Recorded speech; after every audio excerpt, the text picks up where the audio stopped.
Honourable mayor గారు, honourable deputy mayor గారు, commissioner గారు, ఎమ్మెల్యేలు, ఎమ్మెల్సీలు, గౌరవ కార్పొరేటర్లు అందరికి కూడా హృదయపూర్వకంగా నమస్కారం.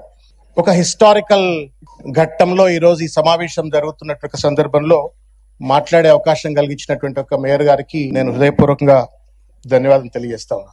End of the day we're all the custodians of the constitution. We may represent different political parties, different ideologies, but all of us are supposed to protect the constitution, protect the democracy, and protect the rule of law. But unfortunately, the notification, Gazette notification, which was introduced on 9/12/2025 is violative of the constitution, violation of the GHMC 1996 Act, and the very spirit of democracy ni scuttle చేస్తున్నట్టుగా ఉంది. And we seriously raise an objection against it. Ma'am, రెండవది ఏంటి అంటే, ma'am, గౌరవ ముఖ్యమంత్రి గారు 3 trillion economy, Narendra Modi గారు 10 trillion economy అన్నప్పుడు, మీరు కూడా 3 trillion ఎకానమీ అన్నప్పుడు we all felt happy. I mean Telangana has to grow. And దాన్ని కొనసాగింపుగానే ఈ రోజు ఇంత పెద్ద ఈ యొక్క పరిణామాన్ని ముందుకు తీసుకొచ్చినారు అని చెప్పని భావిస్తా ఉన్నాను. But this 3 trillion economy, if you really want achieve, this cannot happen with 1 or 2 individuals. It will happen with the people. దాదాపు ఇవాళ హైదరాబాద్ లో ఉన్నటువంటి ఒక 1/3 పాపులేషన్ ఆఫ్ తెలంగాణ ఇక్కడ ఉంటది. 5% జీడిపికి, మనం నేషనల్ జీడిపికి తెలంగాణ కాంట్రిబ్యూట్ చేస్తుందంటే దాంట్లో సగానికి ఎక్కువ హైదరాబాద్ నుంచి పోతుంది. కాబట్టి దీనికి సంబంధించినటువంటి ఒక నిర్మాణాత్మకమైనటువంటి ఒక మార్పులు చేర్పులు బాధ్యతాయుతంగా, రాజ్యాంగబద్ధంగా, రూల్ విరుద్ధంగా చేయకూడదు. రూల్స్ తో చేయవలసిన అవసరం ఉంది. కానీ దురదృష్టం ఏంటంటే ఆ రకంగా చేయలేదని చెప్పడానికి నేను బాధపడతా ఉన్నాను. రెండవది ఏంటంటే, అమ్మ, this 74th madam, pardon me if in case I'm calling you అమ్మ, it's I'm not use to this parliamentary language. 74వ రాజ్యాంగ అధికరణతో మనం ఇవాళ అందరం ఇక్కడ కూర్చొని ఉన్నాం. ఆ స్ఫూర్తికి విరుద్ధంగా వీరు ఈరోజు యాక్ట్ పట్టుకొచ్చినారు. రాజీవ్ గాంధీ గారు, the great leader of this country, brought in this 74th constitutional amendment with an intent to strengthen the democracy. Parliament లో, అసెంబ్లీలో ప్రజాస్వామ్యాన్ని బలోపేతం చేయాలంటే గ్రామ స్థాయిలో, అర్బన్ లోకల్ బాడీల స్థాయిలో ప్రజాస్వామ్యాన్ని బలోపేతం చేయాలని చెప్పని, అంటే ప్రజల భాగస్వామ్యంతో ప్రజలు నిర్ణయించుకొని వాళ్ళ విధి విధానాలు తయారు చేసుకోవాలని చెప్పని, ప్రజలకు సంబంధం లేకుండా, ప్రజలతో చర్చలు చేయకుండా వాళ్ళ డెమోక్రాటిక్ మొత్తం ప్రాసెస్ ను, డైనమిక్స్ ను జిహెచ్ఎంసీ ఆఫీసర్ లో లేకపోతే సెంటర్ ఫర్ గుడ్ గవర్నెన్స్ సంబంధించిన వాళ్ళు చేస్తే you are deducing Rajiv Gandhi 74th constitutional amendment. One mistake does not justify the other. One mistake does not justify the other. Mayor గారు, రెండవది ముఖ్యమైనటువంటి అంశం ఏంటంటే, గౌరవ కమిషనర్ గారు అన్న, ఇది మన అందరికి, గౌరవ commissioner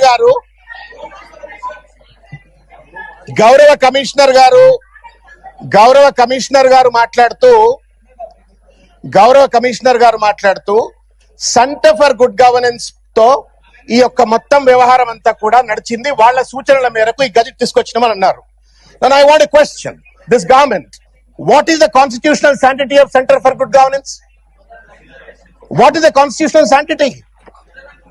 It is a research institution which functions like an advisory body.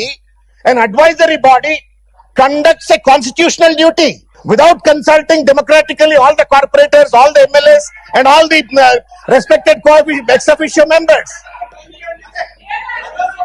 So therefore, ఇది వాస్తవంగా ఇంత పెద్ద చారిత్రాత్మకమైనటువంటి ఒక నిర్ణయం, తెలంగాణ స్థితిగతులను, ఆర్థిక ముఖ చిత్రాన్ని మార్చివేసేటువంటి ఒక రాజకీయ ముఖ చిత్రాన్ని, సామాజిక ఆర్థిక రాజకీయ ముఖ చిత్రాన్ని మార్చివేసేటువంటి ఒక నిర్ణయాత్మకమైన ఘట్టం. ఈ ఘట్టాన్ని ఒక advisory body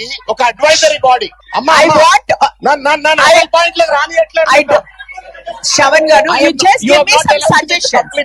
Give me some suggestions. You are not allowing me to complete. No. Give us some suggestions. You give me a chance to complete.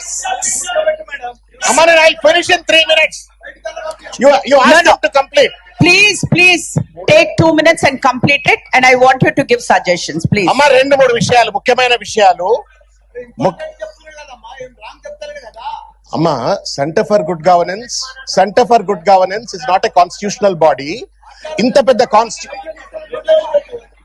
ఇంత పెద్ద కాన్స్టిట్యూషనల్ ఎక్సర్సైజ్ జరుగుతున్నప్పుడు ఒక అడ్వైజరీ బాడీతో వాళ్ళు రూమ్ లో కూర్చొని నిర్ణయం తీసుకుంటే I'm not too sure whether commissioner గారు himself is aware.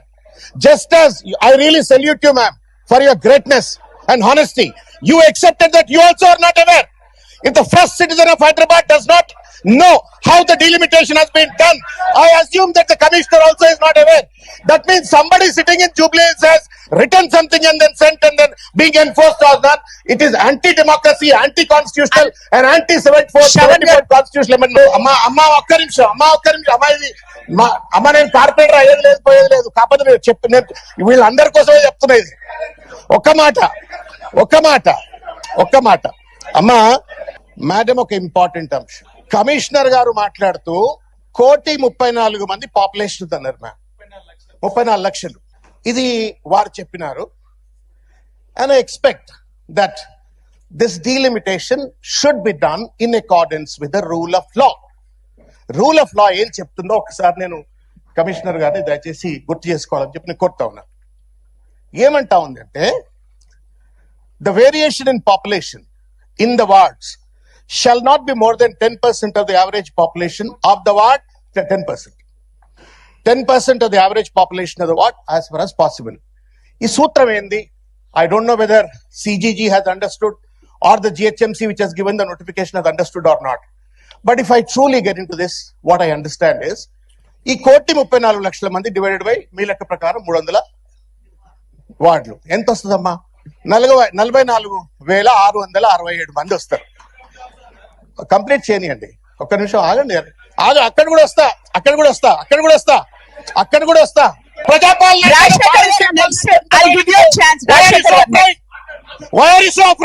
let truth come out.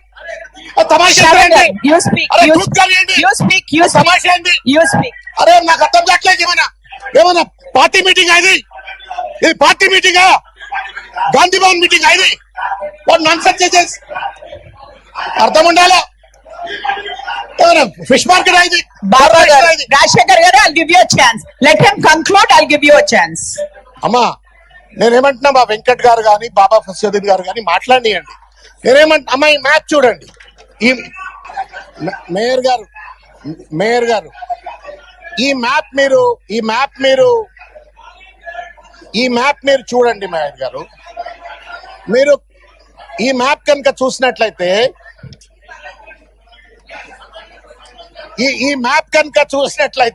ఇంత భయం ఎందుకు పడుతున్నా నాకు అర్థం కావట్లేదు. Please.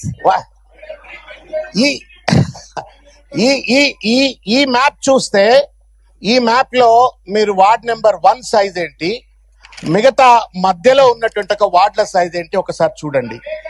ఒకటి అసలు అంత డీటెయిల్స్ ఎక్కడవన్నా? బాగా ఏంటంటే ఆ డీటెయిల్ లేవు. గమ్మత్ ఏంటంటే ఓ ఇష్టారాజ్యంగా చేసినారు. గంత డీటెయిల్స్ ఇస్తే చర్చ ఎక్కడిది? నేను ఒక మాట అడుగుతా ఉన్నామా, why is that the CGG report is not tabled in this house? చదువుకున్నాను కదా ఇక్కడ ఉన్న అంతా, మాకు తెలియదా సిజిజి రిపోర్ట్ ఎట్లా చదవాలని చెప్పని? ఎందుకు ఆ రిపోర్ట్ టేబుల్ చేయలేదు? ఒకటి. రెండవది, అమ్మ ముఖ్యమైన point madam, it's a law point. Please ఒక వస్తాను. ఇంకా థర్డ్ అమ్మ ముఖ్యమైన పాయింట్ అమ్మా, you should control the house. No, you should regulate the house. No. అందరూ కూడా quiet, please. You should conclude. Honourable mayor గారు, రూల్ 5 ఎట్లా వయలేషన్ అయిందో నేను తమ దృష్టికి తీసుకొచ్చే ప్రయత్నం చేస్తున్నాను.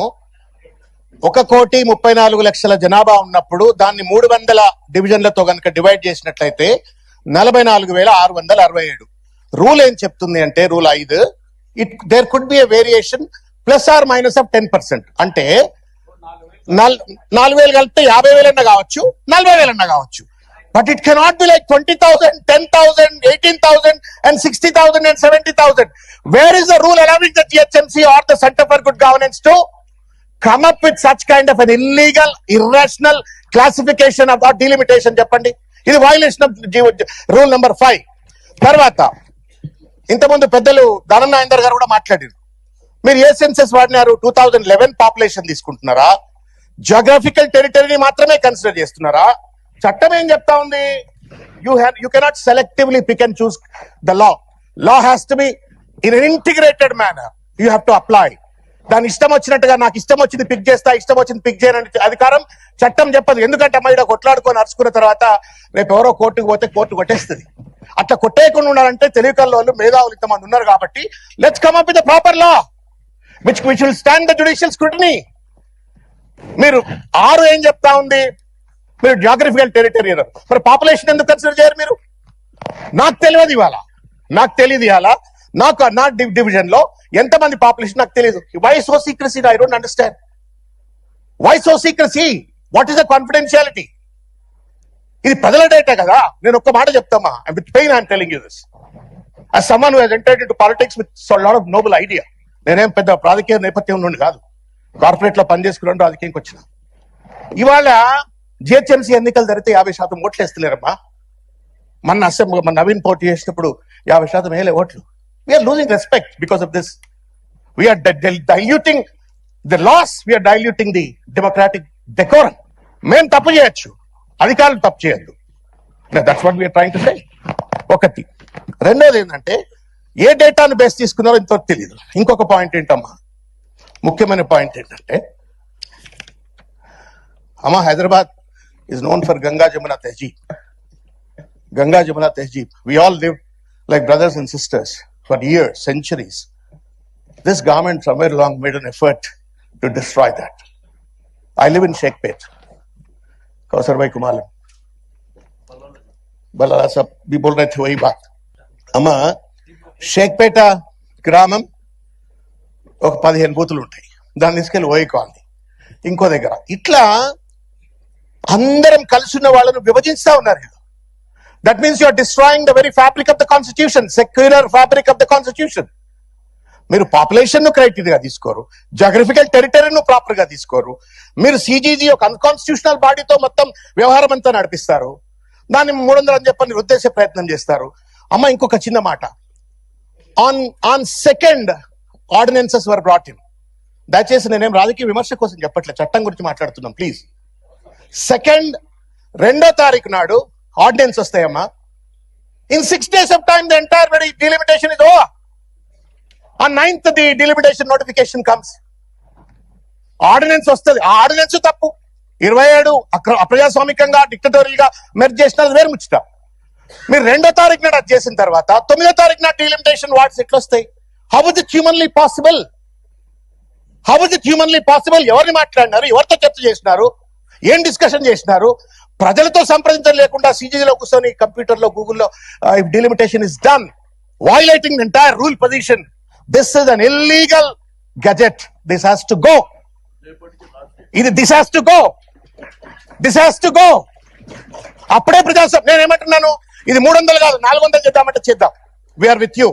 3 trillion కాదు 5 trillion ఎకానమీ చేద్దాం. After all Telangana, we all fought for Telangana. Telangana కోసం ప్రారంభిస్తుంది సిద్ధమై కొట్లాడిన వాళ్ళు. తెలంగాణ వస్తే 5 trillion 10 trillion చేద్దాం. But the point is, let's behave democratically, let's protect the constitution, let's respect our people who are our voters. By doing so you are tampering with my voting right. నేను ఎక్కడ పుట్టినో, ఎక్కడ ఇల్లు ఉందో అక్కడనే ఓటేసేది పోయి ఇంకో దాంట్లో కలిపితే you're destroying my democratic spirit. ఇది అన్యాయం, తప్పు.